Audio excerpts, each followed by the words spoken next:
Baik, selamat pagi semuanya. Semoga semuanya dalam keadaan sehat. Ini PR yang kemarin ya saya berikan.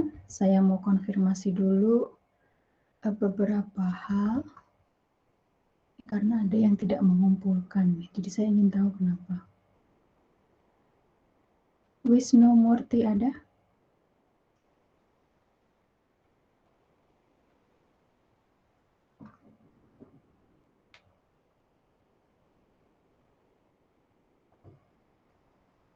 Baik, ini kalau tidak ada tercatatnya tidak hadir ya.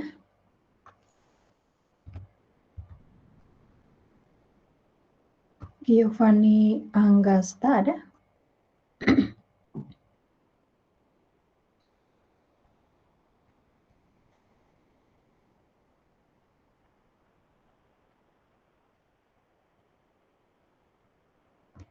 Giovanni ada?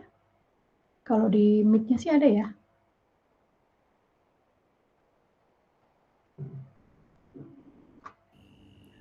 Iya Bu, mohon maaf, kenapa?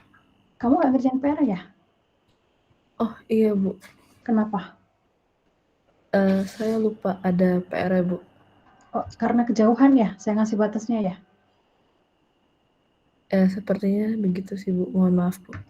Oke, jadi kalau begitu mending kalau saya kasih PR, sebaiknya hari itu juga dikumpulkannya gitu ya. Dikerjakan Iya Bu. pada waktunya gitu, supaya Anda nggak lupa. Oke, kalau begitu nanti kalau saya beri PR, saya beri batas waktunya hari itu juga, supaya pada banyak yang nggak lupa ya. Oke, berikutnya Andrianata Putra. Ya Bu, Ya, ini juga nggak bikin PR ya? iya Bu. Kenapa? Saya lupa juga sih Bu. Kenapa? Saya lupa juga. Lupa juga, oke. Ya, tapi berarti Anda bisa mengakses sebetulnya ya, bukan masalah tidak bisa mengakses. Oke, Igede Govinda Bakta. Ada Bu.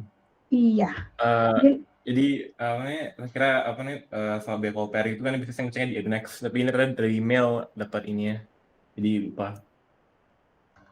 oke. Enggak, Aksesnya. tapi emailnya dapat. Emailnya dapat. Oh, emailnya dapat, tapi biasanya kan ketumbuk gitu kan. Jadi refleks saya buat nyari tugas itu di Ednex dulu atau di apa namanya di Fix gitu. Maaf Bu. Oke. Oke, karena ini memang saya buatnya satu mahasiswa satu file ya. Dan di-share-nya satu file itu sesuai dengan NIM-nya dan hanya untuk mahasiswa itu saja. Oke, jadi berikutnya nanti silakan diperiksa email lagi. Kalau saya menyatakan PR-nya silakan dilihat di email gitu ya. Berikutnya, Gian, Andreas. Halo Bu, Ya, ini kenapa? lupa juga. Lupa juga. Oke, berikutnya Reynard. Reynard tidak pernah hadir. Brian, Rinaldo. Brian dipanggilnya.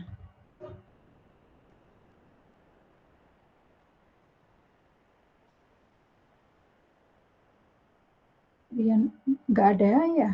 Oke. Tidak ada. Kresna Faza.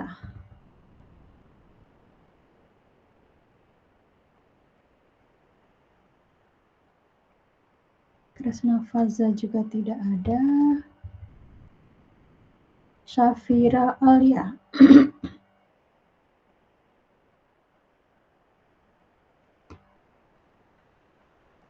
Di sini ada Syafira?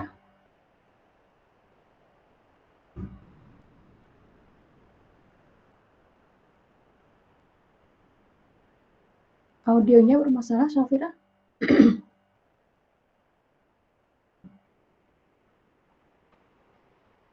Oke.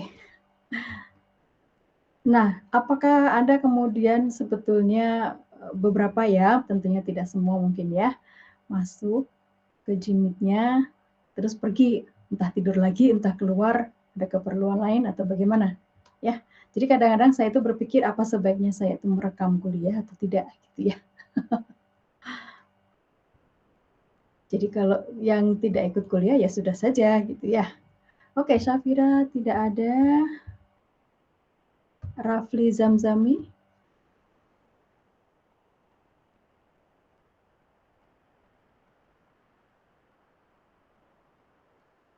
Rafli Zamzami tidak ada.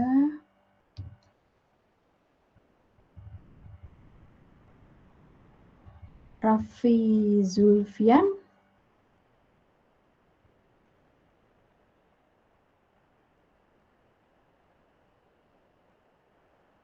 Oke, Raffi Zulfian juga tidak ada. Untuk yang lainnya, silahkan Anda mengisi kehadiran di SCX. Tapi ya kalau misalnya Anda mengisi hadir, saya panggil tidak ada, nanti saya ubah lagi menjadi tidak hadir ya. Baik, kita akan bahas yang PR kemarin. Sepertinya sih mudah, saya nggak tahu kalau menurut Anda mudah atau sulit ya. Jadi untuk yang KNN,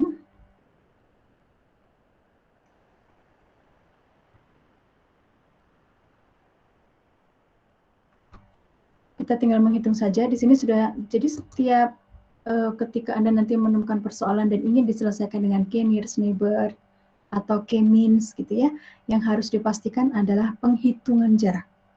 Penghitungan jaraknya bagaimana? Itu ya, itu yang harus jelas. Walaupun misalnya di sini persoalan KNN ini adalah angka gitu ya, seolah-olah di sini numerik gitu, sepertinya atributnya. Tapi kemudian ketika dinyatakan bahwa jaraknya itu dengan melihat banyaknya atribut yang berbeda, nah berarti kita melihat sama atau beda saja, gitu ya. Jadi kadang dulu pernah ada juga yang salahnya adalah jaraknya menghitung atribut yang sama, walaupun pada akhirnya dia akan melihat yang angkanya paling besar gitu sebagai tetangga terdekat. Tapi kan jadinya tetap tidak sesuai dengan spesifikasinya. Karena spesifikasinya dimintanya jarak itu adalah melihat banyaknya atribut yang berbeda. Jadi jangan dihitung justru yang sama. Tapi kan saya nanti akhirnya milihnya itu yang angkanya besar, Bu. Yang samanya banyak gitu. Ya arti berbeda secara logika gitu jadinya ya. Jarak kita menghitung yang paling dekat sekecil mungkin gitu. Tapi pada akhirnya yang dipilih kan kalau melihat yang sama justru jaraknya yang paling besar gitu kan ya. Oleh karena itu, kita melihat yang bedanya saja. Dari data yang ditanyakan ini, kita bandingkan dengan semua instansi yang ada. Maka di sini kita bisa menghitung jaraknya dengan instance 1 adalah 1, dengan instance 2 adalah 2, dengan instance 3 adalah 3, dan dengan instance 4 adalah 3. Oke, kemudian di sini ditanyakan adalah K-nya 3. Kita akan melihat 3 tetangga terdekat. Jadi, tetangga terdekatnya adalah instance 1, 2, dan 3. Kemudian, yang ketiga ini jadi tidak terpilih ya, instance dengan jarak 3 ini. Instance yang keempat tidak terpilih. Sehingga dari sini kita lihat kelas mayoritasnya, yang ini 1, ini 1, ini minus 1. Berarti yang mayoritas adalah kelas 1. Sehingga yang terpilih adalah kelas 1. Tahun lalu, ujian tengah semester, saya lupa, UTS, kuis yang pasti ujian akhir semester ya, ujian akhir semester untuk kuliah IF 3170.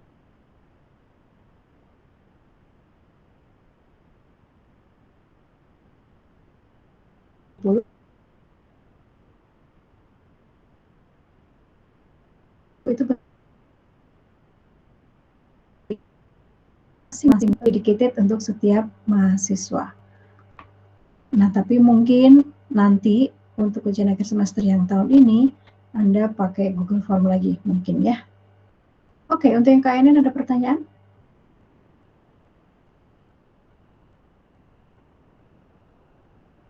Baik, kalau tidak ada, ini sebetulnya ada yang mengerjakan PR yang dikerjakan bagian KNN saja gitu ya. Naive Bayes-nya lewat, atau yang dikerjakan KNN Naive Bayes, K-means-nya lewat, tapi minimal sudah berusaha. Walaupun mungkin mengerjakannya mendekati batas waktu ya. Oke, sekarang yang Naive Bayes. Jadi kita punya dataset seperti ini. Terdapat 4 instance yang sama seperti yang KNN tadi. Jadi kita masih berbicara supervised di sini ya, KNN dan naive Bayes. Kalau KNN dia tidak menghasilkan model apapun, jadi dia instance based learning, dia tidak induksi, karena kalau induksi kan kita berusaha mencari pola yang umum dari hal-hal yang khusus, sehingga KNN ini bukan yang induksi. Kemudian kalau yang naive Bayes, ini kita melakukan induksi. Kenapa? Karena dari hal-hal yang khusus ini, yaitu dataset ini, kita berusaha mendapatkan sesuatu yang relatif umum. Nah, relatif umumnya apa ini hasil induksi pada naive Bayes? Yaitu model probabilitas. Model probabilitas dengan cara menghitung frekuensi.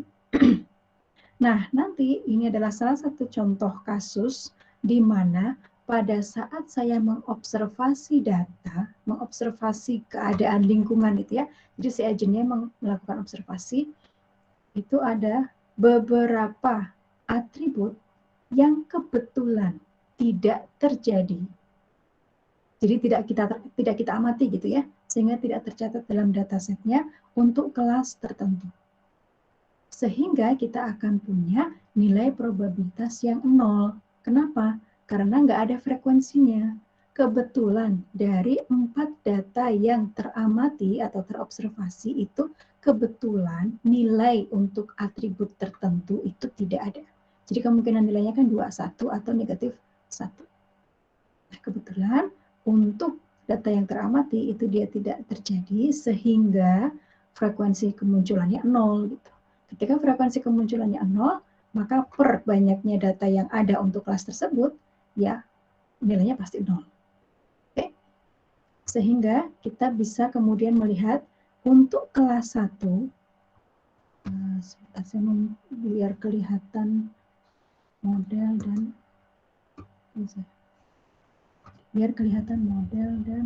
banyaknya atribut. Oke. Jadi untuk atribut, berapakah peluang atribut 1 bernilai 1 untuk kelas 1, jika kelasnya 1.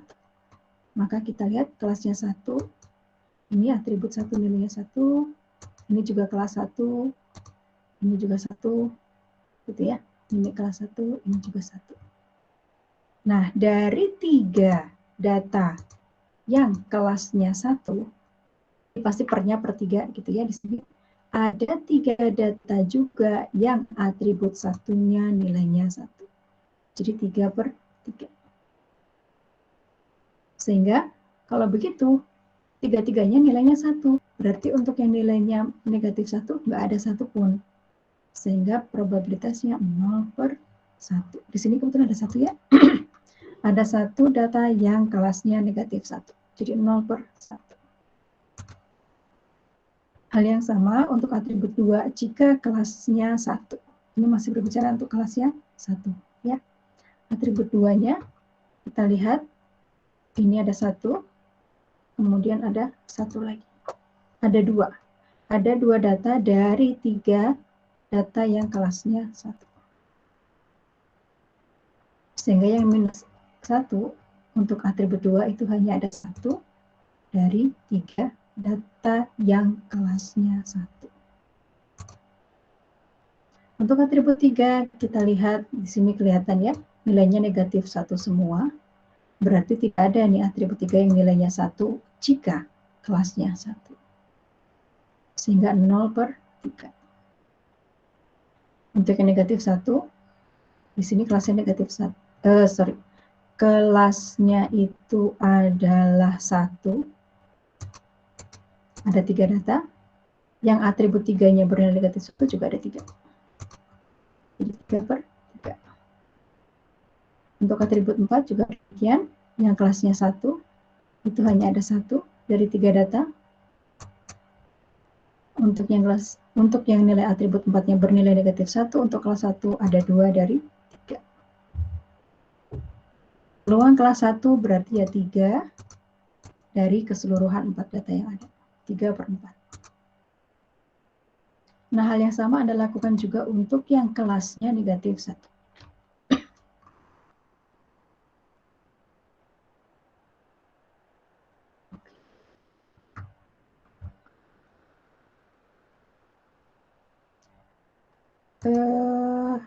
Kemudian peluang kelasnya adalah 1 dari 4 data. Ini model probabilitasnya. Nah, kemudian ketika saya diberikan sebuah instance baru yang tidak ketahuan kelasnya, maka berapakah nilai, kita mencarinya adalah dengan mencari nilai peluang untuk setiap kelas jika diketahui datanya seperti ini. Jadi kita pakai ini ya, bias ya. Peluang kelasnya 1 jika ketahuan data yang ditanyakan adalah ini, negatif 1, negatif 1, negatif 1, negatif 1 adalah, nah di sini ini saya harapkan sebetulnya adalah Anda menunjukkan formula sel mana saja yang kemudian diacu. Oke, nah sebetulnya dengan begini, ketika ujiannya misalnya seperti ini gitu ya, misalnya Anda melakukan kesalahan pada saat menghitung model probabilitas. Tapi formula untuk mengacunya di sini betul, maka untuk perhitungan probabilitasnya kelas 1 akan dinilai betul. Karena apa? Formulanya sudah mengacu sel yang benar. Itu akan tetap dihitung betul. Tapi bagian misalnya di sini ada kesalahan gitu ya. Nah, salahnya ya di sini saja gitu. Ke bawahnya nggak ikut ke bawah salah. Selama sudah mengacu sel yang betul. Sebetulnya saya lebih prefer soal ujian seperti ini. Ya tapi mungkin agak sulit karena kita ada 4 kelas di sini ya. Jadi angkatan ini cukup banyak mahasiswanya. Mungkin agak sulit ketika kita harus membuat seperti ini. Oke, jadi kita lihat untuk kita ambil yaitu dari C19 ini. Karena datanya negatif 1 ya. Negatif 1 jika kelasnya 1 kali atribut 2-nya negatif 1, ketika kelasnya 1 kali atribut 3, jika kelasnya 1 kali atribut 4 nilainya negatif 1, jika kelasnya 1. Nah, di sini salah satunya saja sudah 0, maka nilainya pasti 0. Hal yang sama untuk kalau kelasnya negatif 1, maka kita ambil nilai atribut 1-nya negatif 1, atribut 2-nya negatif 1, atribut 3-nya negatif 1, atribut 4-nya juga negatif 1. Di sini juga mengandung 0 ya. Jadi 0 dikalikan berapapun nilainya 0. Jadi peluangnya sama-sama 0. Kenapa? Karena itu tadi, instance yang saya dapatkan, dataset untuk trainingnya, itu ada kejadian-kejadian yang tidak teramati. Bahwa ternyata berapa ya peluangnya kelas atribut 2, nilainya negatif 1, jika kelas akhirnya negatif 1. Itu tidak teramati. Mungkin memang tidak pernah terjadi atau sebetulnya terjadi tapi tidak tercatat. Mungkin setelahnya atau malah jauh sebelumnya. Oke. Nah, di sini sudah dinyatakan bahwa di mana ya? Nah, ini. Dengan menggunakan naive Bayes, tentukan kelas untuk data berikut ini. Jika peluang sama, maka kelas default adalah 1. Nah, karena peluangnya sama, maka prediksi kelasnya adalah 1. Oke, kalau misalnya ini tidak sama, maka kita lihat saja mana yang paling besar. Oh ya, jangan lupa ya, ini tadi dikalikan peluang ini tadi semua. Negatif 1, negatif kali negatif 1, kali atribut 3 negatif 1, kali atribut 4 negatif 1, kali peluang kelas. 1. Ketika kita mencari peluang untuk 1 jika diketahui datanya seperti ini. Hal yang sama, berapakah peluang kelas yang negatif 1 jika diketahui datanya adalah seperti yang ditanyakan, yang ini juga dikalikan dengan terakhirnya itu ada peluang kelas. Jadi harus selalu dikalikan dengan peluang kelasnya. Baik, untuk yang naive Bayes, apakah ada yang mau ditanyakan dulu? Bu? Ya. Mungkin kayaknya saya ke mesh yang default itu gitu. Oh ya ini. Iya. Jadi main 1 kan saya Bu. Oke. Tapi kan sebetulnya hasil ininya betul ya, sama-sama 0 ya. Oke. Ya. Ya nanti kita ketika misalnya nanti ujian gitu ya, misalnya ada soal seperti ini dan ternyata hasil hitungan Anda sama, maka silakan Anda tanyakan ketika di dalam soalnya tidak ada spesifikasi bahwa kelas defaultnya adalah berapa. Atau apa gitu ya. boleh Anda tanyakan nanti pada saat ujian. Kalau ternyata tidak muncul ya di soalnya.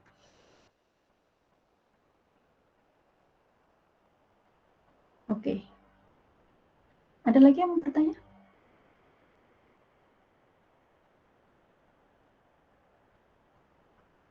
Baik, nah kita memang belum belajar eksperimen atau apa gitu ya dalam machine learning yang supervised ini. Nanti kalau sudah belajar semester depan, kita akan belajar juga ada keadaan di mana data dengan kelas tertentu itu sangat sedikit. Misalnya ini kelasnya 1 dengan negatif 1 ya, saya itu punya 90 data, 90 instance dari 100 instance yang kelasnya 1. Saya hanya punya 10 instance dari 100 instance yang ada di dataset training saya yang kelasnya negatif 1. Nah, hal seperti itu yang dinamakan sebagai imbalance dataset. Dataset yang tidak seimbang. Kenapa? Anda tidak perlu ketika kita mau berbicara akurasi dari data training gitu ya, Anda nggak perlu buat model apapun. Kemudian Anda berikan kelasnya 1 saja, by default 1, maka akurasinya berapa? Akurasinya akan 90%. Oke, karena 90 data dari 100 yang ada, itu kelasnya 1.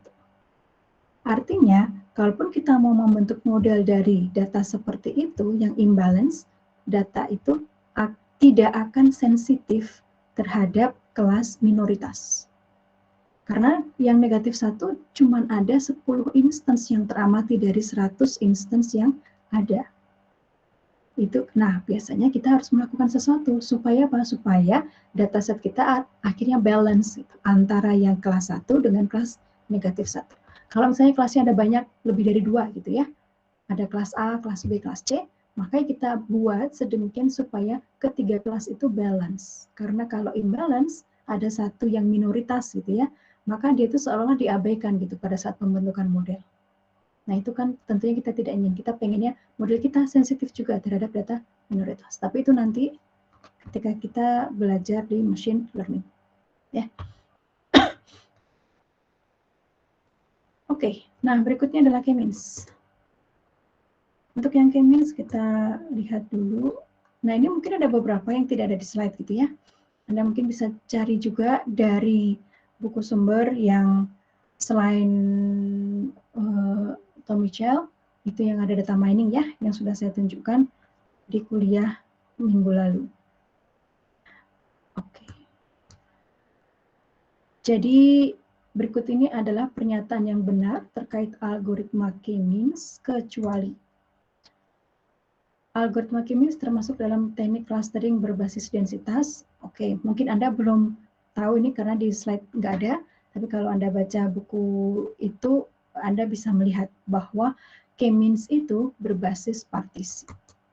Kalau berbasis densitas itu adalah clustering di mana saya akan membentuk sebuah cluster yang dense, artinya rapat gitu. Kalau dia sudah agak jauh jaraknya, dan kita yang menentukan threshold-nya berapa, itu berarti dia pasti sudah cluster yang berbeda. Anda bisa membayangkan kalau K-means ada data yang jaraknya jauh, beberapa gitu ya, mencelang sendiri gitu, jauh dari yang lain, dia kan pasti tetap akan masuk ke dalam salah satu cluster. Dia akan nyari saya lebih dekat ke centroid yang mana. Padahal mungkin saja data yang jauh dari yang lain itu mungkin noise, ya bisa seperti itu. Tapi untuk K-means dia akan tetap dihitung dan pasti masuk ke dalam cluster.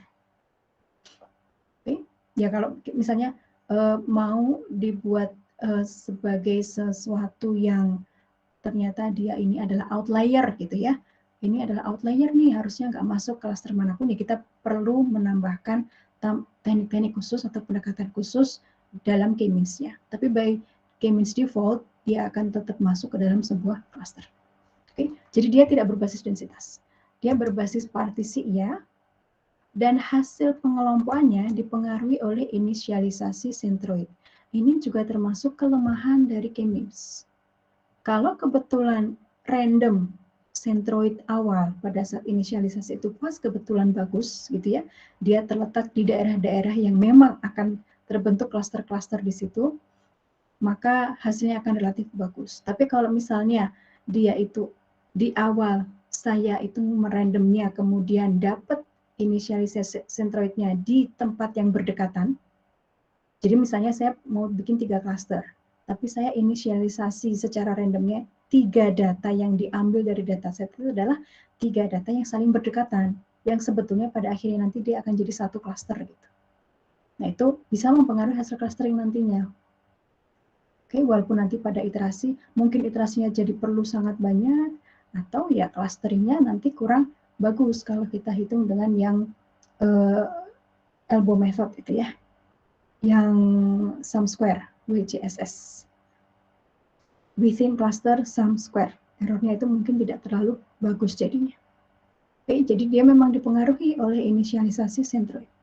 Kemudian menggunakan squared error clustering, kita sudah belajar ya WCSS kemarin, dan prosesnya sensitif terhadap outliers. Jadi outliers dia tetap akan dimasukkan ke dalam cluster. Nah, Anda tahu kenapa ke outliersnya itu nanti dia sensitif terhadap outliers? Karena outliers itu sebagai anggota dari suatu cluster, dia akan dihitung juga dalam menentukan centroid yang baru.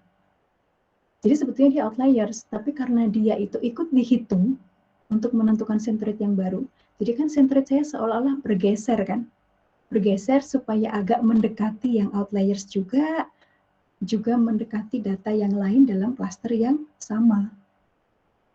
Oke. Sehingga centroidnya jadi agak, harusnya sih kalau di outliers kan nggak diperhatikan, sehingga centroid saya itu benar-benar ada di pusat data yang saling berdekatan saja. Tapi karena ada outliers, jadi centroid saya geser sedemikian supaya jaraknya agak mendekati outliers juga, tapi juga dekat ke data yang lain. Oke, jadi dia sensitif terhadap outliers. Yang itu betul. Berarti yang tidak betul adalah yang A. Oke, berikutnya, hal-hal apa saja yang dapat digunakan sebagai kondisi berhenti pada algoritma K-means? Yang ini semuanya benar ya. Jadi bisa jumlah iterasi. Saya mau sampai 100 iterasi. Misalnya ini ketika ternyata konvergennya itu sangat lama. Diprediksi akan sangat lama, kita bisa menggunakan banyaknya iterasi. Ada juga penetapan observasi ke klaster tidak berubah antar iterasi. Oke. Kecuali untuk kasus dengan minimum lokal, nanti perlu ada penanganan khusus sebetulnya. Jadi kondisi sudah dinyatakan konvergen, berhenti. Centroid, jadi penyertaan konvergen itu bagaimana? Penyertaan konvergen itu bisa centroidnya tidak berubah antar iterasi yang berurutan, atau centroidnya perubahannya itu sudah di bawah nilai threshold tertentu. Ternyata dari centroid sebelumnya dengan centroid sekarang perubahannya itu hanya 0, sekian misalnya seperti itu. Oke. Kemudian ini yang salah ya, yang akurasi. Bisa juga konvergennya itu adalah ternyata membernya itu tidak berubah. Karena ketika membernya tidak berubah dan data kita itu sebetulnya simbolik, maka dari centroid sebelumnya relatif tidak akan berubah juga, gitu ya. Karena data kita kalau misalnya simbolik, ya dia akan tetap majority sebelumnya apa? Ya akan ikut yang itu, atribut itu, gitu ya. Ketika kita punya data simbolik. Perubahan centroid ini tadi sudah. Nah, akurasi pengelolaan sudah mencapai 100%, ini yang salah. Karena kita sulit mendapatkan akurasi 100%, apalagi ketika kita memiliki datasetnya itu tidak berlabel. Jadi minggu lalu kita sudah belajar bagaimana kita menilai pakai purity ketika labelnya sudah diketahui. Kita ingin melihat seberapa bagus clusteringnya, atau kita pakai yang WCSS.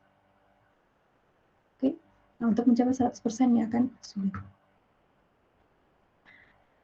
Kemudian berikut ini merupakan kelemahan dari algoritma K-means, tidak ada panduan penentuan nilai K yang baik. Ya, dari algoritma K-means-nya sendiri, yang ada itu adalah inisialisasi K centroid ya, itu secara random dengan nilai K sudah ditentukan sejak awal. Itu by default algoritma K-means kita begini. Sehingga K berapa yang baik itu kita nggak tahu kalau dari algoritma K-means. Hanya dengan menghitung WCSS-nya nanti ketika kita sudah mengaplikasikan beberapa nilai K, kita baru bisa memperkirakan sepertinya K yang baik itu nilainya segini dengan elbow method.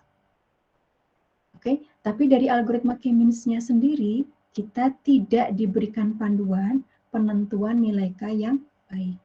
Kita bisa mencoba dengan berbagai nilai K, untuk kemudian kita plot nilai WCSS-nya ke dalam grafik, gitu ya. Kalau K-nya 1, WCSS-nya berapa, K2, dan seterusnya sampai banyaknya data kalau perlu ya. K-nya itu sejumlah banyaknya data, maka nilai WCSS-nya pasti 0 pada saat itu. Nah, kita lihat nanti di bagian perubahan mana nih elbow-nya. Itu kira-kira K yang baiknya ada di situ. Oke, tapi untuk algoritma K-means-nya sendiri memang tidak ada panduan khusus untuk penentuan nilai K yang baik. Hasil sangat dipengaruhi oleh inisialisasi sentroid, jadi bisa berhenti pada optimum lokal, ya. Ya tidak berubah lagi gitu ya, dari iterasi satu ke iterasi berikutnya, membernya tetap sama, ketika kita menghitung sentroidnya jadinya tetap sama. Kemudian hanya dapat digunakan untuk atribut non-numerik, nah ini salah. Karena contohnya di sini kita pakai atribut numerik juga bisa ya, jadi tidak harus atribut yang non-numerik atau simbolik. Jadi yang numerik bisa.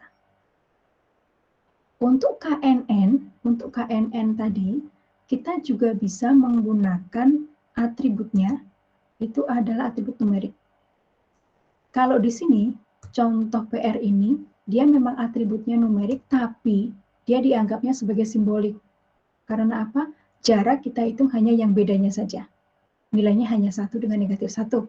Gitu ya. Tapi maksud saya numerik itu nilainya bisa 1, 2, 3, 4, 5. Gitu ya. Jaraknya bagaimana? Di KNN pun kita bisa menggunakan jarak seperti yang di K-means. Apakah Euclidean distance, Manhattan distance, atau penentuan jarak yang lain.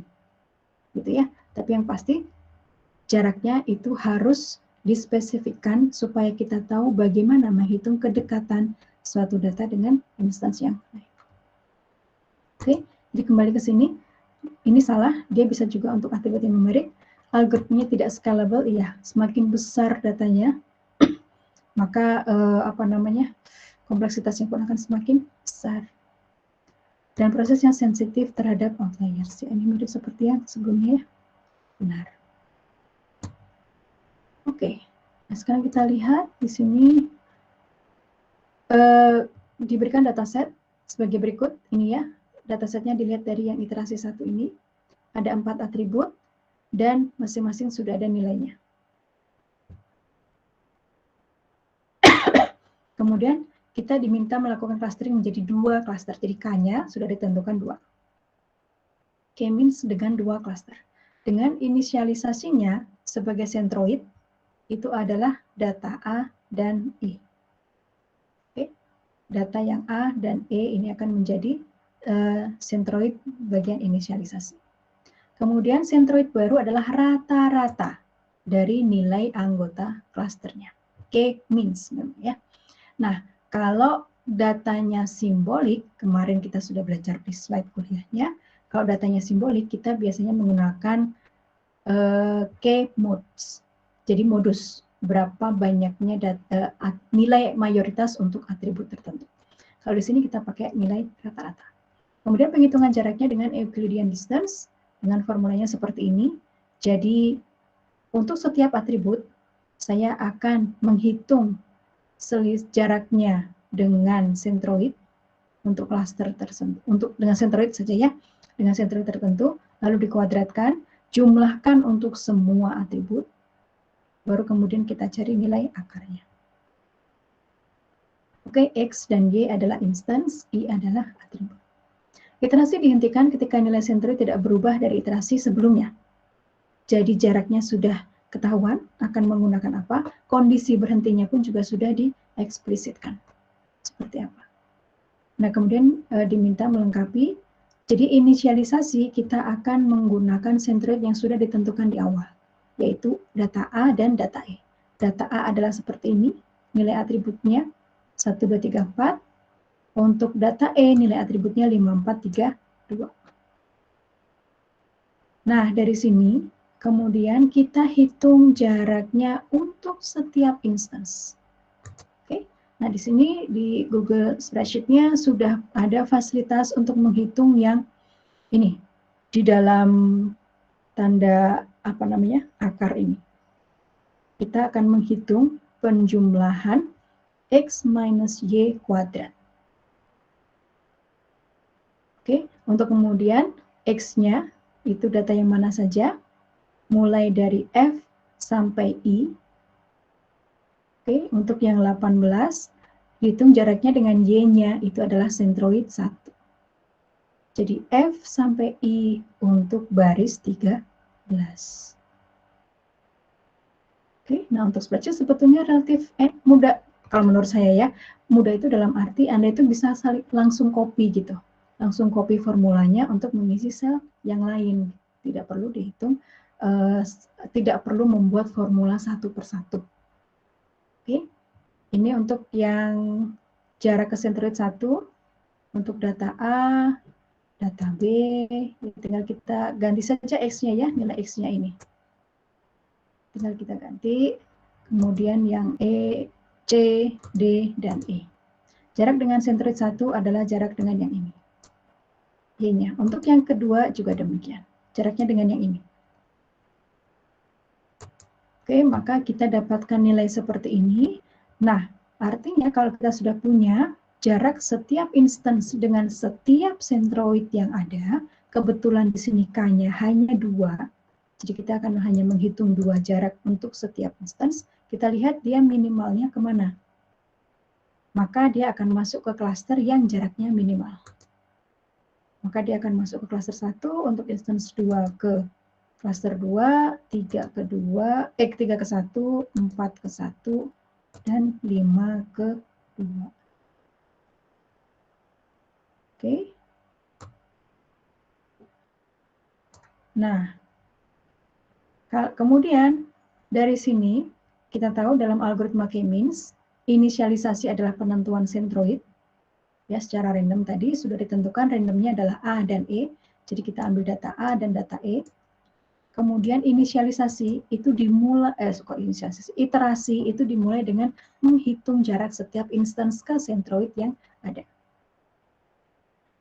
Kemudian setelah kita menghitung semuanya, kita meletakkan setiap instance ini ke dalam klaster tertentu, lalu kita hitung lagi sentroid yang baru untuk setiap klaster. Karena kita punya 2 klaster, berarti kita hitung 2 sentroid. Oke, berarti di sini anggota klaster 1 adalah A, C, D, maka untuk atribut 1 saya akan menghitung rata-rata dari A, C, D. Oke. Kemudian untuk atribut 2 saya akan menghitung ya ini kolom yang G, hanya untuk data yang A, C, D. Baris 18, baris 20, baris 21. Ini Anda dapat formula 1, tinggal geser ke kanan, dia akan dapat formula sampai atribut yang ke-4. Untuk sentroid 2 juga demikian, maka nilai atributnya, setiap atributnya adalah rata-rata dari nilai yang ada di data B dan E. Ya, B dan E. Oke, ini nilainya. Atribut 2, atribut 3, dan atribut 4. Nah, dari sini, maka kita lihat, ternyata sentroidnya ini beda nih dengan yang inisialisasi. Jadi kita belum berhenti. Iterasinya belum berhenti, karena syarat berhenti inisialisasi adalah ketika sentroidnya sudah tidak berubah. Nah, maka dari sini, kita hitung lagi, kita lakukan iterasi yang kedua. Ini kok iterasi 1, ini iterasi 2 ya. Iterasi 2, maka kita sebetulnya punya formula yang sama, hanya sekarang sentroidnya itu adalah kita pakai yang hasil iterasi 1. Oke, kita hitung jaraknya untuk setiap instan ke setiap sentroid. Dari sini kita akan dapat jarak terdekatnya adalah ini masuk klaster 1, yang ini masuk klaster 2, dan ternyata sama. Ya, anggota klasternya masih sama seperti sebelumnya. Sehingga ketika nilai sentroid itu adalah rata-rata dari nilai setiap member pada klaster tersebut, maka nilainya pasti akan sama saja. Ya, ini A, C, D. Yang ini rata-rata dari A, C, D. Yang ini juga rata-rata A, C, D untuk atribut 2 sampai atribut 4. Sentroid 2 rata-rata dari B dan E untuk atribut 1 hingga atribut 4. Nah, nilainya sudah sama nih. Antara iterasi 1, sentroid di iterasi 1 dengan sentroid di iterasi 2. Maka kita hentikan. Maka hasil akhirnya adalah, ini adalah sentroidnya untuk klaster 1. Ini adalah sentroid untuk klaster 2. Member dari klaster 1 adalah A, C, D. Member dari klaster 2 adalah B dan E. Oke, sampai sini ada pertanyaan?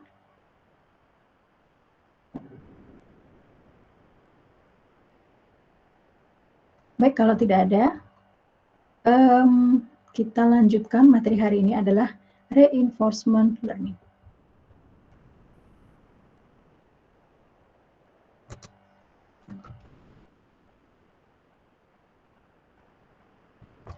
Ya, jadi kita sudah belajar yang supervised learning kemarin hanya 2 ya, yaitu k-nearest neighbor dengan naive Bayes.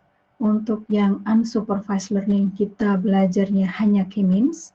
Sekarang yang reinforcement learning kita akan mempelajari 2 algoritma yang sebetulnya cara kerjanya sama saja, hanya formula penghitungannya sedikit berbeda.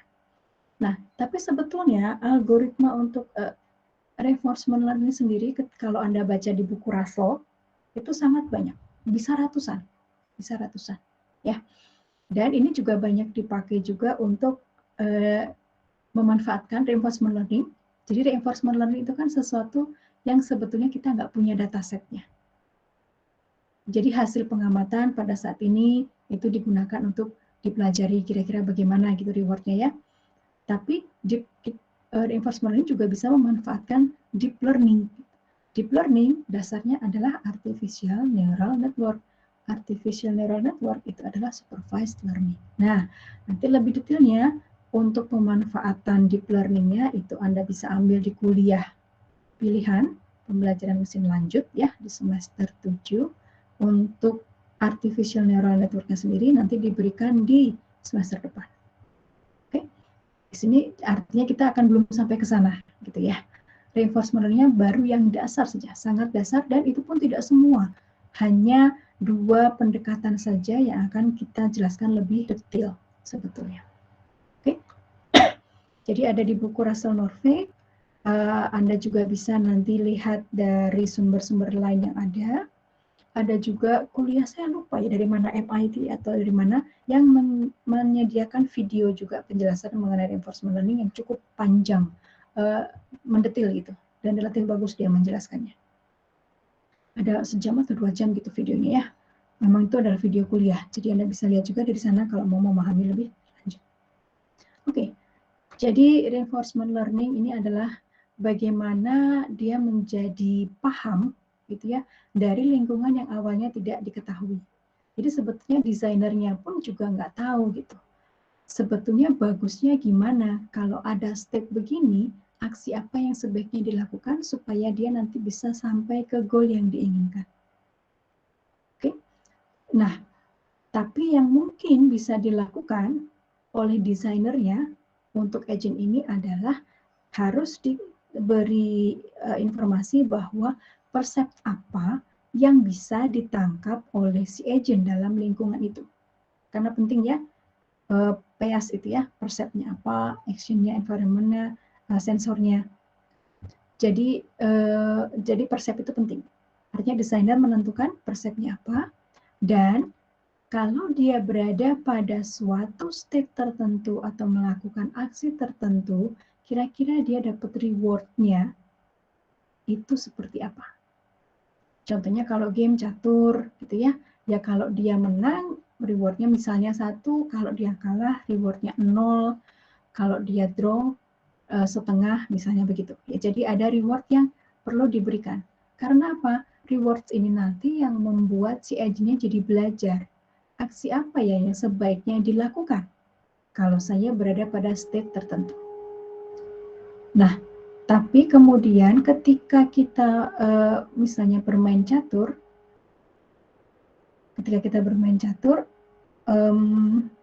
kan hanya di akhir gitu ya, ketika sudah menang atau sudah kalah baru kita dapat rewardnya. Tapi sebetulnya di antaranya itu kita juga bisa mendapatkan reward yang disebut sebagai intermediate reward. Oke, nah untuk mendapatkan intermediate reward itu nanti yang harus didefinisikan oleh desainernya.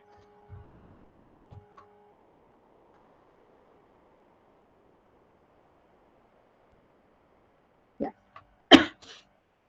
Oke, jadi reward itu untuk kalau misalnya dia semakin mendekati ke goalnya, harapannya rewardnya akan semakin bagus. Kalau dia menjauhi, ya rewardnya akan semakin buruk. Oke, ini memang asalnya dari psikologi binatang. Kalau bagus dikasih reward, kalau salah dikasih punishment gitu ya. Kira-kira seperti itu.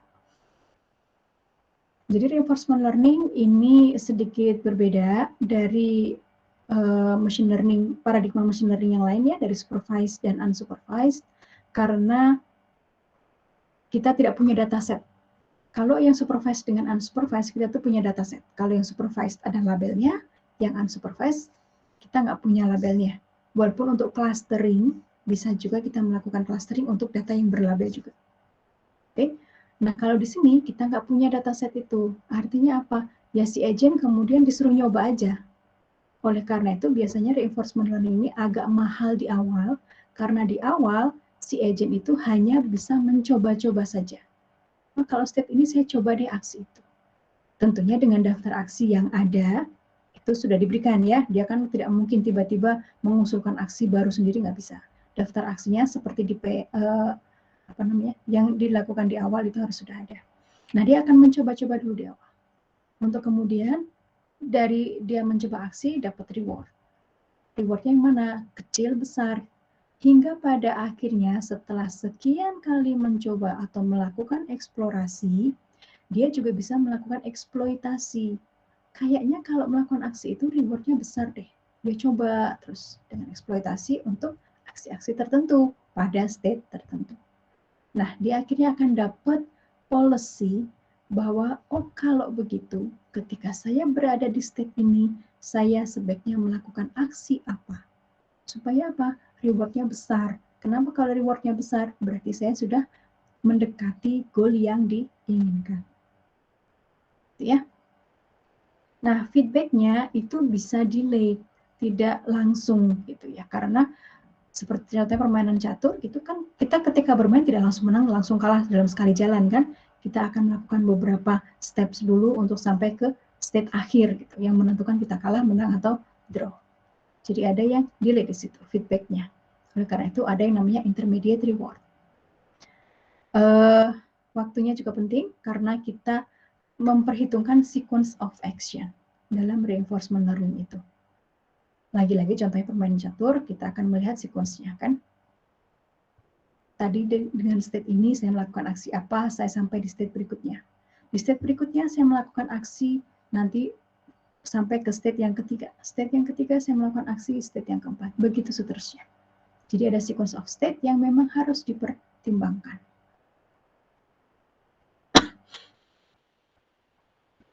Dia akan, aksinya akan mempengaruhi lingkungannya, seperti gambar yang tadi. Agent melakukan aksi kepada lingkungan berubah, dapat reward. Nanti dia memilih aksi lagi, aksi terapkan pada lingkungan berubah, dapat reward, dan seterusnya. Ini kalau Anda lihat videonya, ini adalah contoh ketika si agent pertamanya, dia berusaha supaya si garis biru ini tegak ke atas. Ketika dia bergerak ke kiri ke kanan si wagon merahnya ini. Oke. Nah, di awal dia akan jatuh lagi. Ini birunya ini jatuh lagi gitu ya. Jadi intinya keseimbangan gitu. Oke, ilmu fisika. Ingin ya si tongkat biru ini terus ke atas, walaupun dia bergerak ke kiri ke kanan dengan kecepatan yang berbeda-beda, ingin ya si tongkat biru ini tetap tegak ke atas. Nah, di awal dia akan jatuh dulu gitu. Hingga makin lama dia nanti akan tahu kalau saya bergerak ke kiri dengan kecepatan sekian, maka sebaiknya si tongkat birunya itu mungkin gaya lawan gitu ya. Ini ada hubungannya dengan gaya gitu. Berapa supaya dia tetap tegak ke atas dan tidak jadi jatuh. ke bawah seperti ini. Idenya seperti itu. Nah, untuk contoh yang kedua ini, dia bermain pingpong.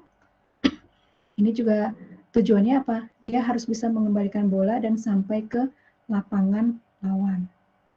Oke, nanti dia melihat kira-kira bolanya dari arah mana, kemudian bolanya datang dengan kecepatan berapa, dia nanti harus mukul dengan kekuatannya berapa, dan seterusnya. Nah, persep apa saja itu harus ditentukan dari awal. Karena persep itu nanti yang akan menjadi pertimbangan untuk penentuan aksi berikutnya. Oke, dalam videonya ini bergerak. Nanti silakan Anda lihat video kuliahnya sudah ada di Edunext ya. Baik yang kelas paralel maupun yang kelas K03. Nah, jadi informasi apa saja yang diterima oleh si agent, dia akan menerima reward dan hasil observasinya. Nah, state-nya ini adalah informasi digunakan untuk menentukan apa yang sebaiknya berikutnya terjadi, gitu ya. Jadi ada state dari agentnya, internal representation-nya, ada state dari lingkungannya. Ini data yang digunakan untuk lingkungan, untuk memilih observasi berikutnya atau reward yang didapatkan. Nah, historinya itu sebetulnya adalah sequence dari kalau saya berada di hasil observasi 1, mendapatkan reward R1, dilakukan aksi A1, dia akan sampai ke observasi 2. Di observasi yang kedua, dia akan mendapatkan reward yang kedua, lalu dilakukan aksi yang kedua, dia akan dapat observasi yang ketiga. Begitu seterusnya. Ya. Jadi hasil observasinya itu adalah state-nya sebetulnya. Oke. Jadi historinya ini akan mempengaruhi aksi yang dipilih si agen dan rewards yang diterima dari lingkungannya. Sequence ini. Nanti silakan Anda baca. Saya nggak tahu Anda sudah dapat atau belum ini di kuliah probabilitas statistik ya, Markov Decision Process. Ya kalau belum berarti Anda baca saja. Ya MDP, tentang MDP. Nanti reinforcement learning itu mulainya dari MDP. Oke, hanya memang penurunan dari MDP-nya itu banyak. Jadi kadang-kadang kita perlu juga yang namanya probabilitas. Berapa ya peluangnya saya berada di state 3 kalau di state 2 saya melakukan aksi A2. Saya begitu. Nah, nanti itu bisa dipelajari juga, tapi kita nanti tidak akan belajar dan tidak akan mempelajari transition model seperti itu, probabilitasnya. Oke, MDP-nya bisa dilakukan kalau kita sudah punya probabilitas itu. Ya. Jadi major komponennya, nah ini ada policy, ada value function, dan ada model, walaupun tidak semua reinforcement learning agent itu harus punya tiga-tiganya. Yang akan kita pelajari itu adalah yang value function, untuk kemudian berusaha memprediksi policy dari suatu agent. Ya, tapi hitung-hitungannya kita akan pakai hitung-hitungan yang value function. Oke. Dan policy-nya itu nanti policy-nya tidak bentuknya probabilitas seperti ini. Ya. Jadi idenya kita nanti akan bermain di value function. Nah, policy itu apa? Ini adalah fungsi perilaku dari si agent-nya. Dia akan melakukan pemetaan dari state ke aksi. Bisa deterministik. Kalau deterministik itu artinya kalau saya berada di state S, maka melakukan aksi A, gitu ya. Saya bisa melakukan aksi A, hasilnya itu ya pasti state S aksen gitu misalnya. Deterministik ya, kita sudah belajar task environment, ada deterministik dan ada yang stokastik.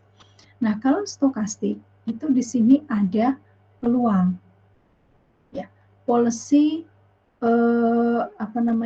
berapakah peluangnya nanti saya bisa melakukan hasilnya itu berada pada suatu state tertentu ya, melakukan aksi A jika berada pada state tertentu. Nah, untuk yang stokastik ini, walaupun nanti tidak dihubungkan dengan reinforcement learning ya, kita akan belajar probabilistic reasoning system mulai hari Rabu nanti. Jadi peluang gitu, berapa kira-kira peluangnya dia diprediksikan sebagai ikan salmon jika diketahui fiturnya A, B, C, D, E. gitu ya. Akan ada kemiripan dengan naive Bayes, akan ada kemiripan, tapi tidak akan sama persis. Karena kita tidak ya ada kemiripan karena sama-sama ada biasnya, tapi tidak sama persis. Nanti kita akan belajar di hari Rabu ya, yang stokastik. Nah, ini adalah policy. Kemudian yang berikutnya adalah value function.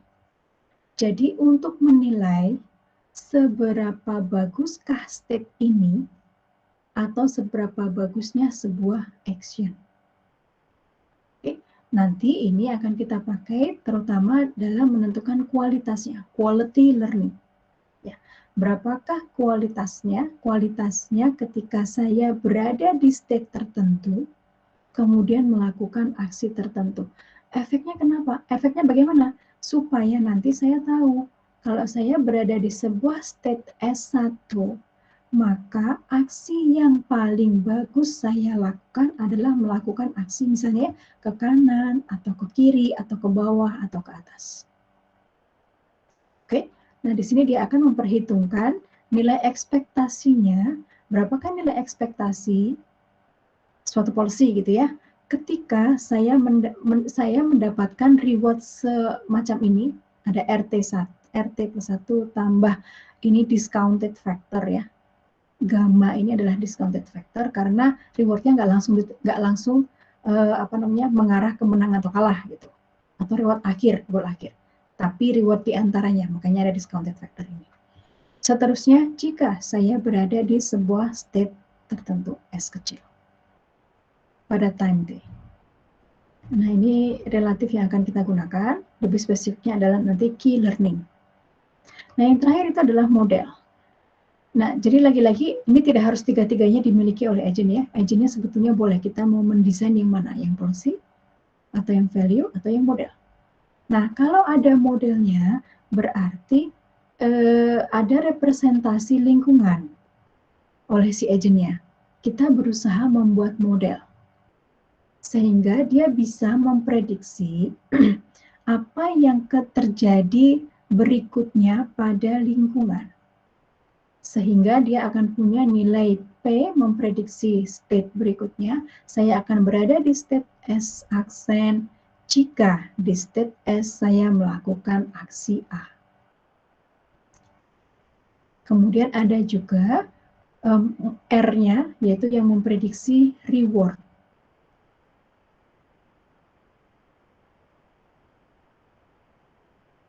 Yang next immediate reward. Ya. Di T plus 1, jika saya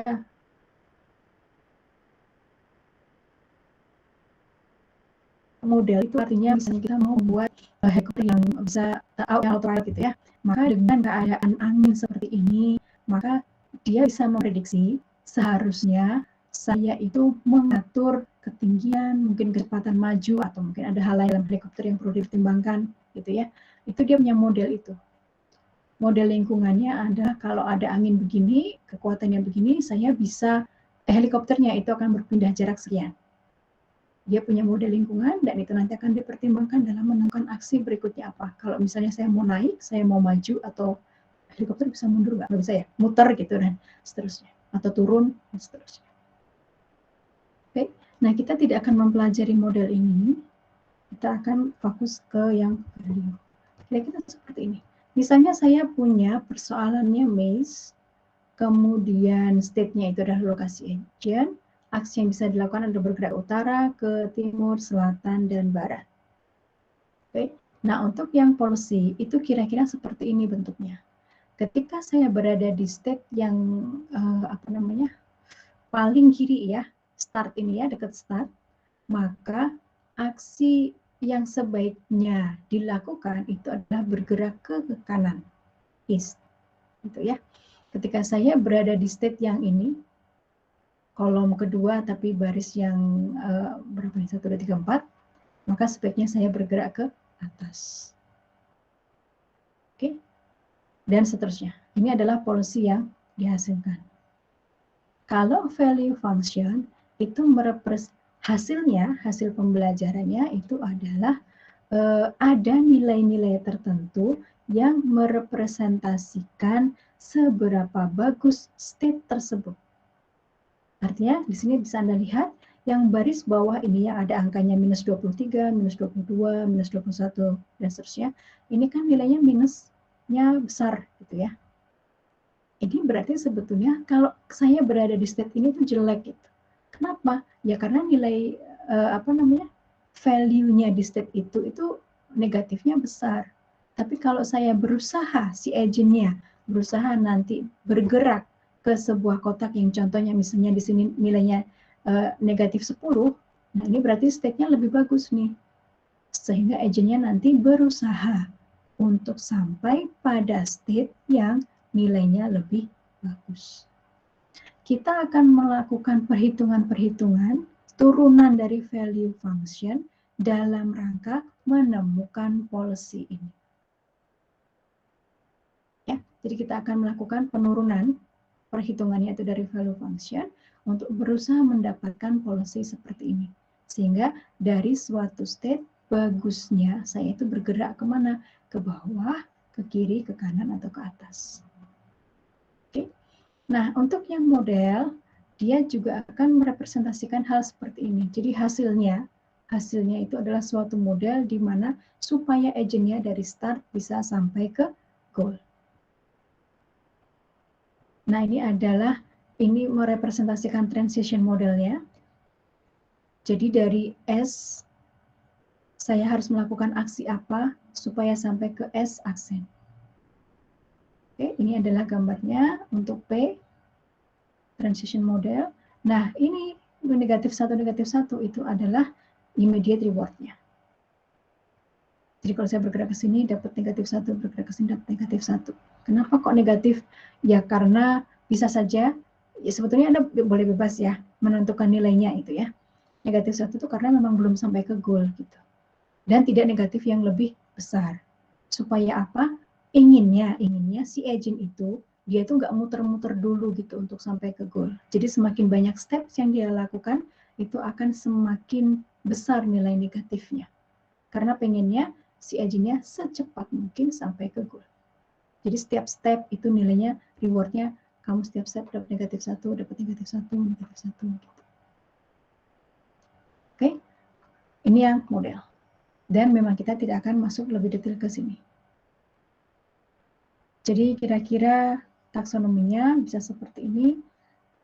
Untuk yang policy dan value bisa hanya value saja, value based, tidak ada policy atau implicit gitu ya.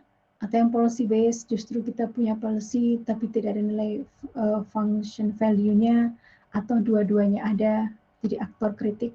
Nah ini yang biasanya dipakai untuk pakai ANN ya. Di pre-enforcement learning biasa pakai aktor kritik. Ada juga yang model. Nah kalau model itu bisa model free, bisa model based. Masing-masing itu bisa memanfaatkan ini. Policy dan atau value function. Oke, itu pengantarnya. Ada yang bertanya dulu sampai sini?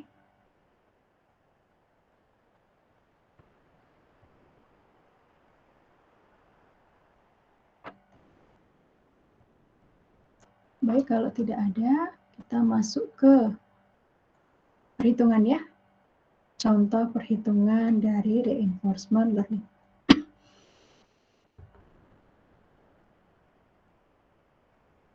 Oke. Nah, jadi seperti tadi, agent dan lingkungan. Kita selalu melakukan dikotomi ini ya, dari intelligent agent di awal, ada agent, ada lingkungan, agent melakukan aksi, lingkungan berubah, hasil dari perubahan lingkungan ini dipersep oleh agent, state-nya dan reward-nya. Oke, untuk kemudian kita akan berusaha mendapatkan policy dengan memanfaatkan fungsi, nilai kebaikan dari sebuah state dan action. Seberapa baik nilai state jika diterapkan aksi tertentu untuk mendapatkan policy akhir. Nah, ini sebetulnya ada penurunan dari yang awalnya history tadi ya. Kita ada slide tentang history yang ada observasi, ada reward, aksinya apa, sampai ke observasi berikutnya, dapat rewardnya lagi, dilakukan aksi lagi, dan berikutnya. Jadi Markov decision process. Dari Markov nanti diturunkan, akhirnya formulanya bisa turun ke yang namanya temporal difference key learning ini. Ini quality ya, quality learning. Jadi tujuannya itu adalah mendapatkan policy yang optimal dengan memanfaatkan tidak murni value function, tapi fungsi untuk menilai seberapa bagus kualitas dari sebuah state jika dikenakan aksi tertentu. Jadi QSI ini sebagai fungsi nilai aksinya, action value function. Dengan asumsi lingkungannya adalah fully observable ya, fully observable, dan kemudian state-nya itu pasti bisa diambil dari hasil persepnya, dan kita tidak pakai model di sini. Oke, kita tidak punya model. Nah, dari sini formulanya untuk temporal difference key learning ada dua nanti yang kita pelajari, TDK learning dan SARSA. Untuk yang TDK learning, jadi di awal kita itu akan punya nilai quality-nya karena nggak ketahuan gitu ya. Biasanya semuanya itu diinisialisasi dengan nilai 0. Jadi inisialisasi nilai key SA untuk semua state, untuk semua aksi, kecuali untuk terminal ya, terminal itu adalah akhirnya nanti, maka semuanya itu akan diinisialisasi dengan nilai 0. Oke? Jadi ini adalah untuk mengestimasi policy. Nilainya semuanya akan diinisialisasi dengan 0. Nah, kemudian kita akan mendapatkan pengamatan. Jadi kalau pengamatan itu adalah agent berada di state ini, melakukan aksi ini, sampai di state mana, melakukan aksi apa, sampai di state mana, dan setiap melakukan aksinya itu juga ketahuan rewardnya berapa. Oke, jadi informasi yang diperoleh oleh si agent ketika melakukan pembelajaran ini, TDK learning ini adalah tentunya fully observable ya, semua state-nya itu ketahuan. Oke, semua state-nya sudah ketahuan, kemudian dia akan mendapatkan informasi untuk setiap state itu, kecuali state terminal, nilai QSA-nya itu 0. Dan dia juga akan mendapatkan informasi nilai reward. Nilai reward-nya berapa. Oke, untuk state tersebut. Dia akan mendapatkan informasi itu. Dan yang berikutnya dia dapatkan itu adalah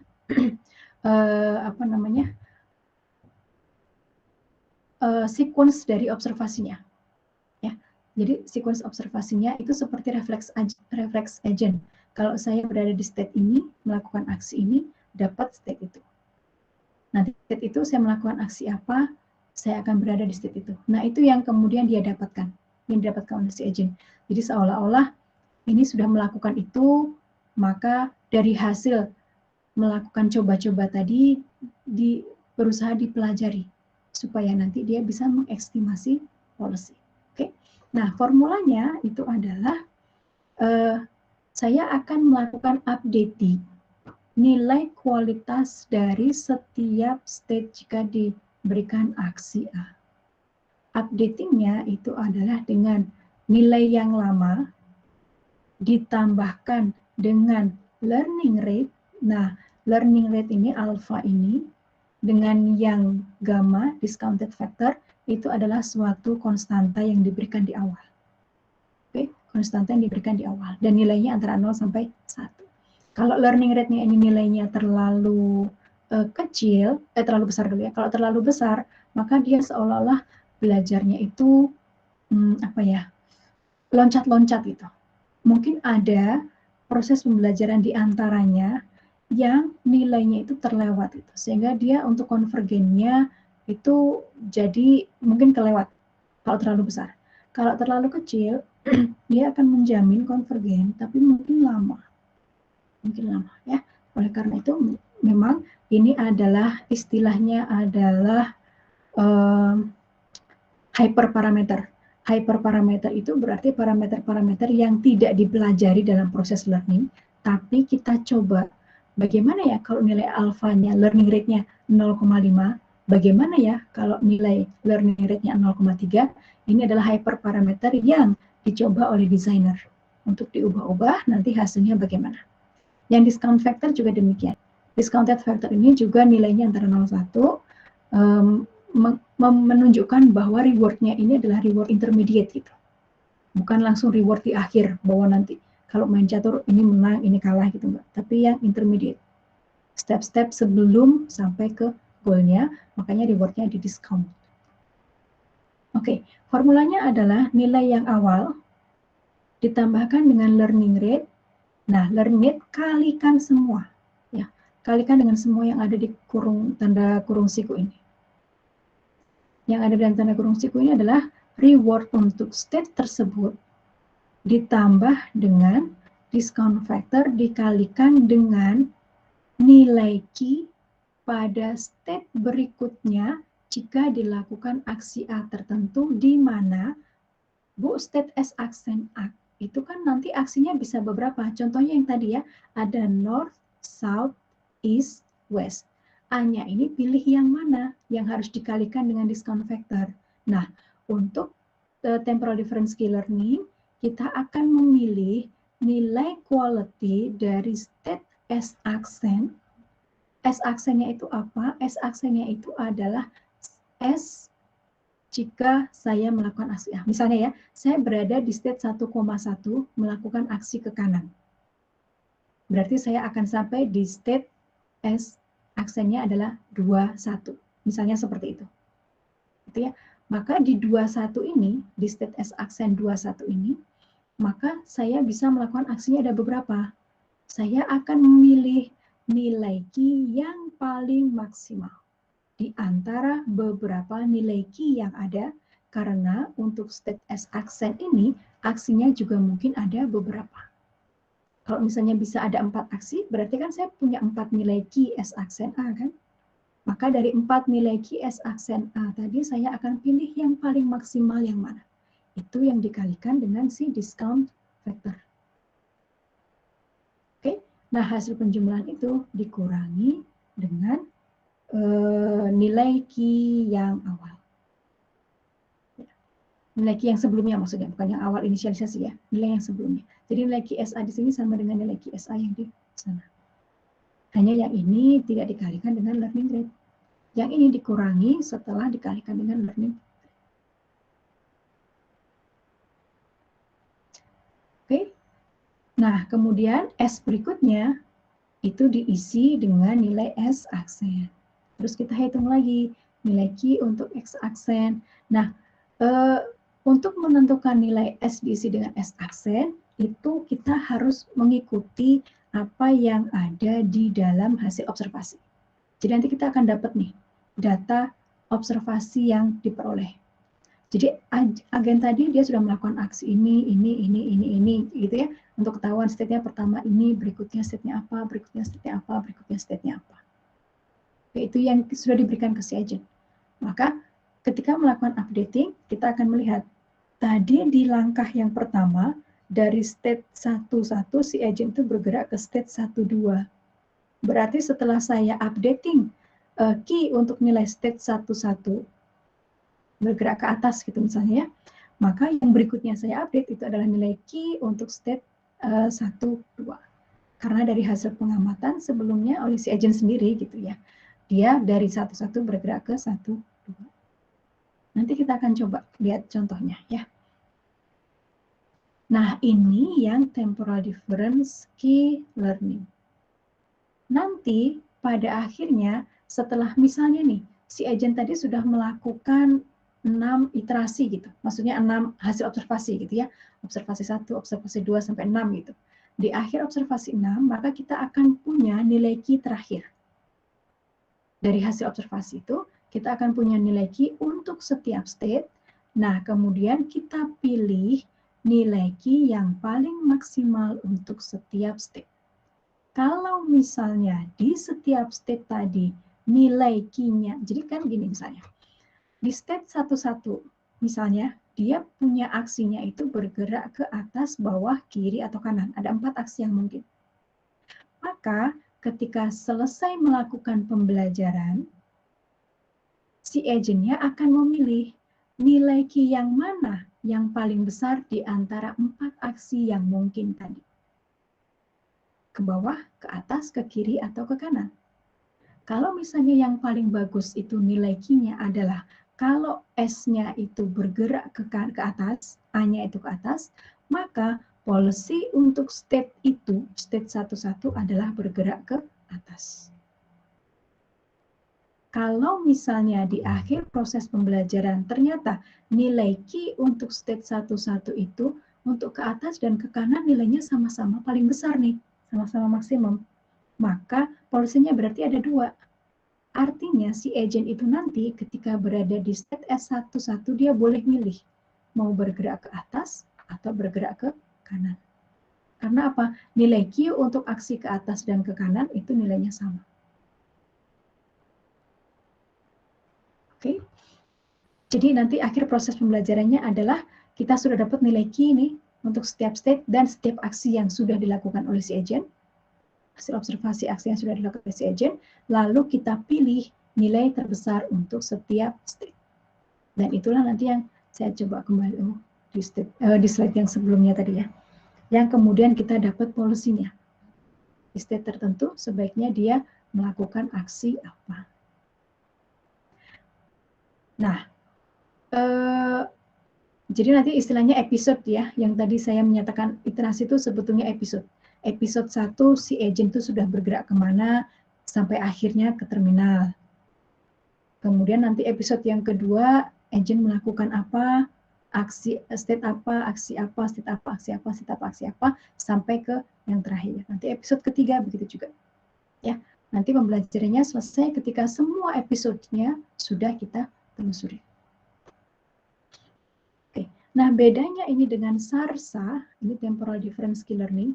Kalau temporal difference learning, saya akan pilih nilai yang maksimal untuk state berikutnya. Aksi apa ya yang nilainya Q-nya jadi maksimal nih untuk state berikutnya.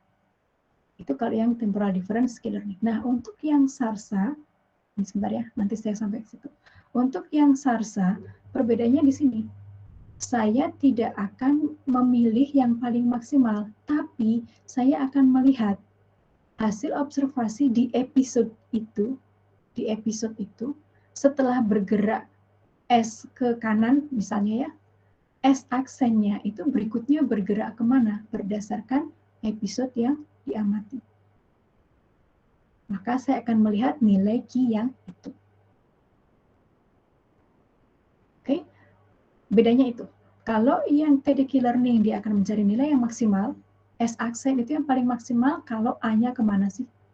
Kalau misalnya Bu ada 2 nih, A ke kanan sama ke bawah nilainya sama-sama paling besar, ya nggak masalah. Kita kan tidak memilih aksi, kita hanya melihat nilai Q-nya saja. Kita ambil nilai Q terbesar. Kalau yang SARSA, dia seolah-olah seperti reflex agent, dia melihat episodenya setelah S pada state S melakukan aksi A, dia akan sampai di state X aksen. Nah, setelah di S aksen, si agent itu melakukan apa sih di episode itu? Aksi ke kanan misalnya. Ya berarti saya lihat nilai Q untuk S aksen, aksi ke kanan. Nilai Q-nya berapa? Itu yang dikalikan dengan discount factor. Formula yang lainnya sama. Jadi yang membedakan adalah yang pemilihan nilai Q yang akan diterapkan discount factor di sana. Oke, jadi kalau misalnya kebetulan episode yang dijalani oleh si agent itu adalah dia memilih nilai Q-nya itu kebetulan yang paling maksimal, maka nilainya akan sama seperti TDQ learning ketika menjalani episodenya. Oke, tapi ketika melakukan eksplorasi, maka jadi bisa berbeda. Karena kan dia bisa saja kemudian nilai Q S aksen A aksennya ini bukan nilai yang paling maksimal. Karena apa? Saya mau nyoba kalau misalnya bergeraknya nggak ke kanan, coba dia ke bawah gitu misalnya. Nilai Q-nya ambil yang ke bawah yang nilai Q-nya ternyata tidak maksimal. Kira-kira seperti apa? Jangan-jangan mungkin nilai Q di sana tidak maksimal, tapi sebetulnya dia lebih cepat nih mengarah ke goal, misalnya seperti itu. Makanya disebut sebagai eksplorasi. Dia berusaha mengeksplor aksi-aksi yang lain. Oke, jadi seolah-olah SARSA itu dikatakan on policy itu maksudnya bukan policy akhir ya, tapi episodenya. Episode ini adalah dia bergerak kemana saja SARSA akan mengikuti itu gitu untuk menentukan nilai Q yang terpilih untuk di discount factor. Tapi kalau yang TDQ learning, saya punya episode nih, tadi agentnya bergerak kemana saja, gitu ya. Tapi dia tidak mengikuti proses pergerakan itu. Ketika memperhitungkan nilai Q untuk state berikutnya, dia tetap pilih yang paling maksimal. Dan karena itu sering disebut sebagai off policy. Oke, nah kita coba lihat contohnya ini ya, perhitungan Q value-nya. Contohnya saya punya state seperti ini. Harusnya sih semuanya lengkap ya. Inisialisasinya adalah nilai Q-nya semuanya 0. Jadi S4 dia hanya bisa bergerak ke atas dan ke kanan. Nilai Q-nya, Q untuk S4 bergerak ke atas adalah 0. Nilai Q S4 untuk bergerak ke kanan juga 0.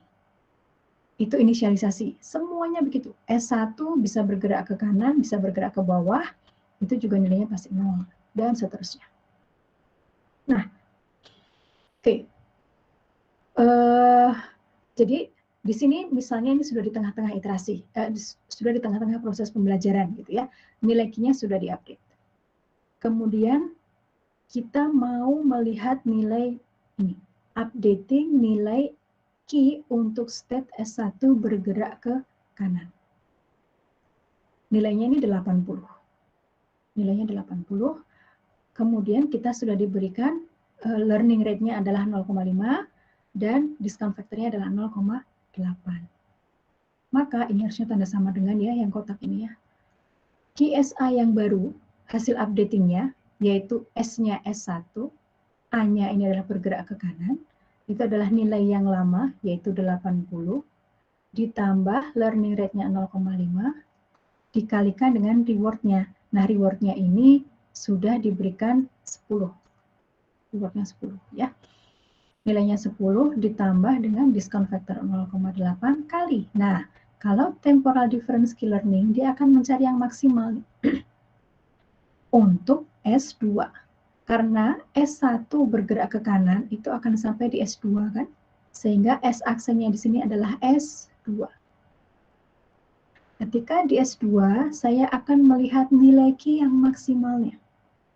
Ternyata nilai Q maksimal di S2 saya bisa bergerak ke kiri, ke bawah, atau ke kanan.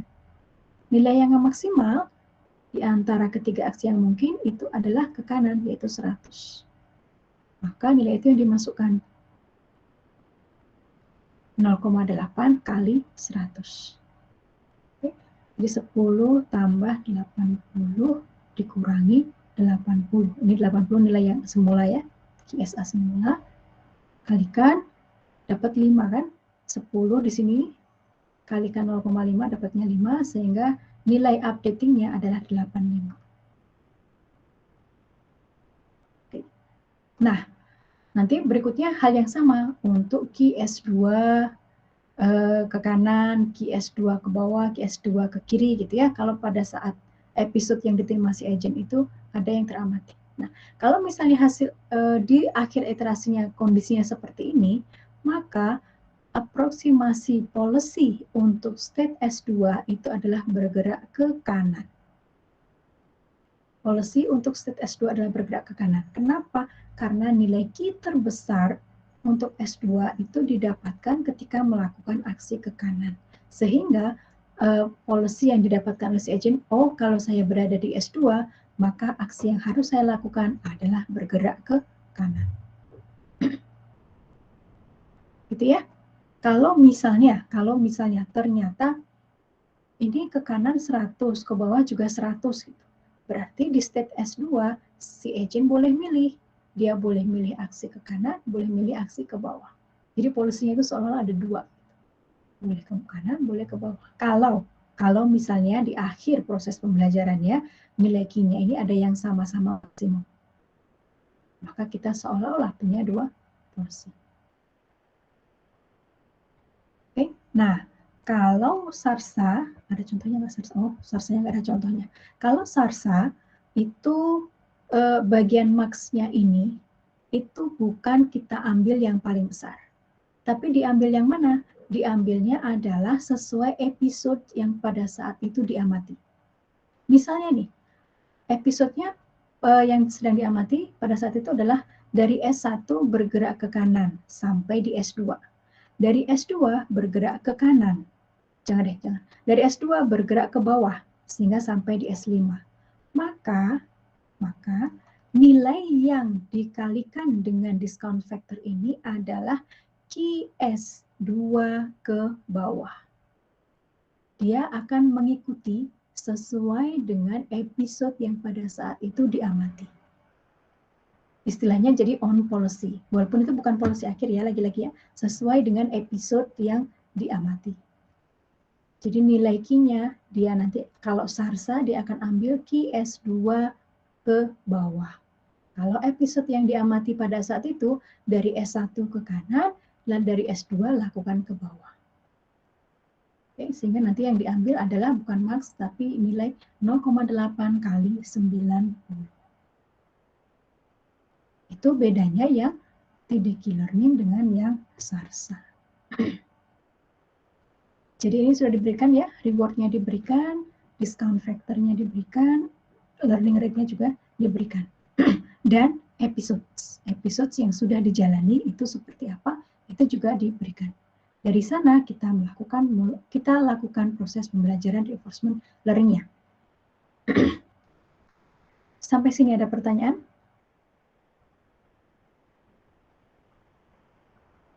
Baik, kalau tidak ada kita coba sedikit ya. Sebentar dulu tadi.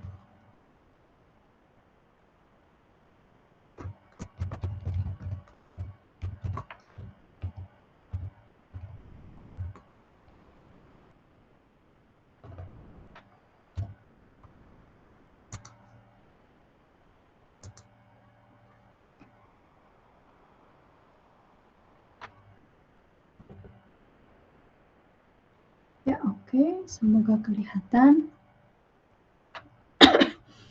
Jadi contohnya seperti ini.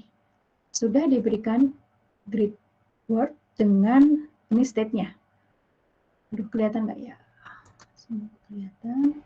Ini ada 1, 2, 22, 32 itu menyatakan state-nya. Jadi ini ada state 12, state 22, state 32. Nah, state 32 dan 31 adalah state terminal.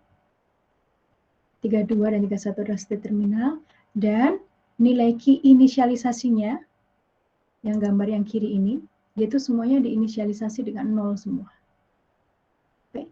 Nah, yang kanan ini adalah reward-nya. Reward-nya ini akan diberikan 0 semua, kecuali ketika dia nanti dari state 22 ke kanan, itu reward-nya adalah 10. Kemudian kalau reward dari state 21 ke kanan, dia dapat reward-nya negatif 10. Tentunya si agent mau memperbesar reward ya. Jadi idenya adalah dia harus sampainya ke 32, bukan berakhir di 31. Inginnya begitu. Oke. Kemudian learning rate-nya di sini 0,5 dan discount factor-nya adalah 0,9. Dan episode yang diberikan itu adalah seperti ini. Episode 1 dia mulai dari 11 bergerak ke 12, 22 dan 32. Episode 2 bergerak ke 11 dan seterusnya sampai 3 episode. Oke, nah ini contohnya, formulanya ini adalah formula SARSA. Kenapa? Karena discount factor-nya ini, gamanya ini dikalikan dengan nilai key untuk state berikutnya dengan aksi berikutnya. Di state S-aksen, sesuai dengan policy. Oke, mari kita coba kita hitung nilai key-nya. Ya.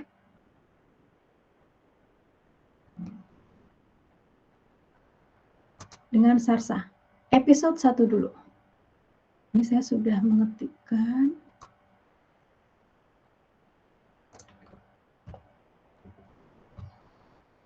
Karena waktunya mau habis.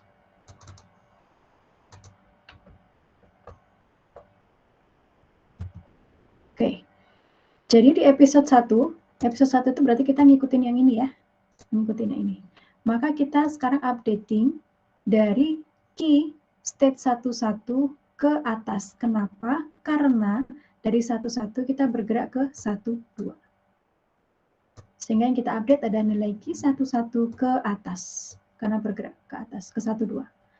Ini adalah key awalnya 0, 0,5 adalah learning rate-nya, kalikan dengan reward-nya kita tahu juga 0 ya, dari gambar yang tersedia, ditambah dengan discount factor-nya adalah 0,9. 0,9, nah dikalikan nilai key yang mana? Kita lihat dalam episode 1, setelah dari 1, 2, kita ke 2, 2. Berarti yang kita lihat adalah nilai key dari 1, 2 ke kanan. Kebetulan 0 ya, kebetulan nilainya di awalnya masih 0 semua. Maka kalikan dengan 0. Dikurangi dengan nilai key semua. Nilainya masih 0. Oke, kemudian key 1, 2 ke kanan. Kita ikut episode ini. 1, 2 ke 2, 2. Updatingnya adalah nilai key semula, 1, 2 ke kanan itu 0. Kalikan dengan learning rate-nya. Ditambah dengan learning rate, kalikan dengan reward-nya. Reward dari 1, 2 ke kanan, ini 0 juga. Oke, ditambah dengan discount factor kali. Nah, episode berikutnya itu adalah 2, 2 ke 3, 2. Maka yang saya lihat nilai key di sini itu adalah key dari state 2, 2 ke kanan. Oke, nilai key dari state 2, 2 ke kanan, nilainya kebetulan masih 0 juga. Diinisialisasikan semua 0 tadi ya. Oke, jadi 0 kalikan dengan 0 ditambah dikurangi dengan nilai key semula juga masih 0. Maka nilainya tetap 0. Berikutnya, key 22 ke kanan. Nilai key 22 ke kanan, itu inisialnya awalnya dia 0, tambah dengan learning rate, kalikan dengan, nah ini reward. Reward dari 22 ke kanan itu adalah 10. Ya, sudah diberikan di awal. Ditambah dengan 0,9 kali, nah nilai key untuk state terminal itu bagaimana? State terminal kan nggak ke kanan, nggak ke kiri, nggak ke atas, nggak ke bawah, gitu ya. Sehingga untuk state terminal nilai key-nya pasti 0. Karena seolah ya saya sudah di terminal, saya nggak perlu kemana-mana lagi, gitu ya. Sehingga nilainya pasti 0 untuk state terminal. Hal yang sama nanti untuk 31 juga demikian. Nilainya pasti 0, kemudian dikurangi 0, nah ini nilainya 5. Sehingga updatingnya nilai key 22 ke kanan yang semula 0 itu berubah jadi 5. Itu baru episode 1. Nah, kemudian Anda lakukan lagi hal yang sama untuk, coba saya perkecil dulu. Nah, lakukan lagi ini untuk episode yang kedua. Jadi episode yang kedua, jangan lupa nilai key-nya akan ngikut nilai dari episode 1. Bukan balik ke 0 lagi ya, bukan balik ke inisialisasi. Hanya kebetulan 1, 1 ke atas ini tetap 0, 1, 2 ke kanan itu tetap 0. Ya. Tapi intinya di episode berikutnya, ketika kita mau mempelajari episode 2, maka nilai key yang dipakai itu adalah nilai hasil updating di episode 1.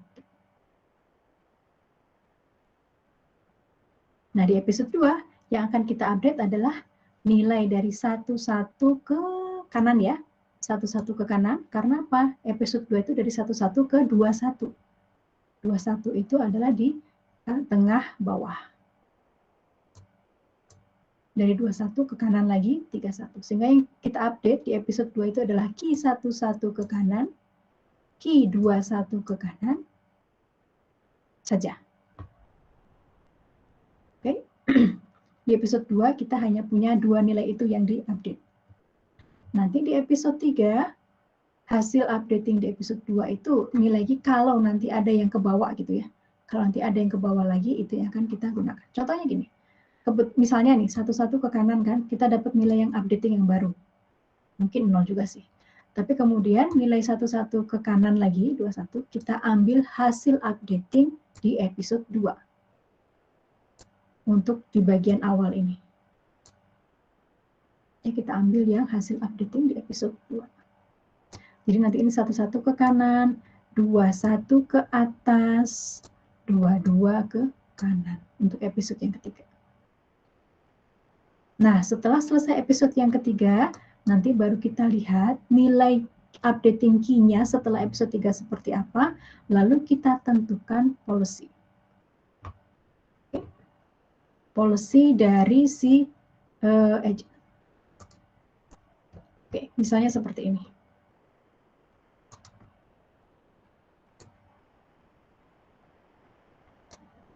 Misalnya seperti ini ya. Semoga kelihatan.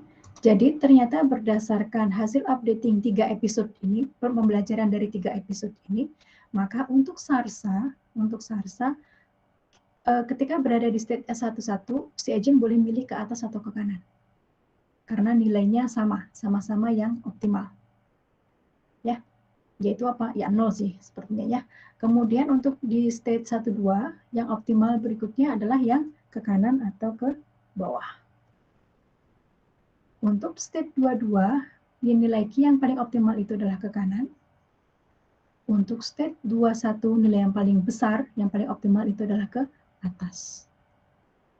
Ini kan terminal nih, 32 dan 31 ini terminal, jadi ya begitu sampai sini selesai gitu. Tidak ada aksi boleh ke bawah, ke kiri lagi, atau ke atas, atau ke kiri lagi, nggak ada. Jadi state terminal ya sudah tidak ada policy di sana. Oke, ini kebetulan ini hasilnya tetap 00 kan ya. Dia akan tetap 00, jadi ya itulah nilai 0 itu yang paling optimal gitu. Sehingga polisinya seperti ini. Itu yang SARSA. Artinya SARSA itu perbedaannya adalah di sini tadi ya. Nilai key yang diambil itu adalah nilai state berikutnya, dan di state berikutnya dia melakukan aksi apa. Itu nilai key yang diambil. Contohnya di sini dari 12 dia ke 22, berarti nilainya adalah nilai key state 12 bergerak ke kanan. Kalau TDK Learning, dia akan melihat mana yang paling optimal atau yang paling maksimal nilainya di state 12. Nilai key di state 12 yang paling besar itu kemana sih? Ke kanan atau ke bawah? Yang kita ambil hanya nilainya ya, bukan aksinya, nilainya. Kebetulan 0, maka ya akan 0 juga nanti di sini. Nilai yang paling maksimalnya. Kalau TDK Learning. Oke, sampai sini ada pertanyaan?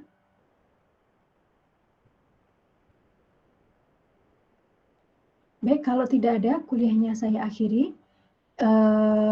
Kalau misalnya saya memberikan PR, itu pasti akan lewat email, tidak di EduNext, supaya masing-masing mengerjakan di berkasnya masing-masing. Gitu ya. Baik, terima kasih semuanya. Semoga sehat selalu. Selamat pagi. Terima kasih, Bu. Sama-sama. Terima kasih, Bu. Terima kasih, Bu. Sama-sama.